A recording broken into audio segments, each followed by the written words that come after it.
Ang sugal nga lingaw-lingaw lang, labi na ang atong isugal kwarta nga extra money gikan sa atong panudlanan, para nako okay lang siya. Apan kung ang sugal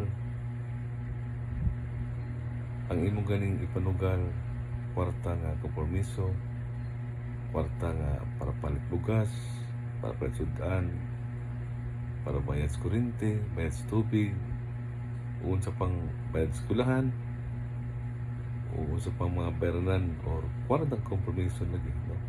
Nay ang kwarta nga imo ipanugal do na bay gibudgetan ana.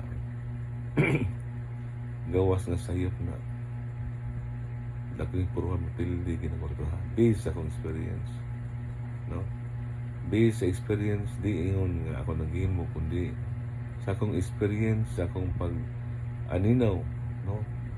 Sa palibot ba, sa mga magalay nga na. Ang kwarta nga sa kompromiso, gawas nga sayop na ay panugal, mostly ang napildi nila.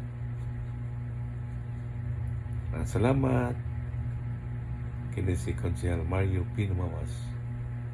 Naghatod ka ninyo, meaning gitawag nato nga tambang inigsoon. Bye-bye!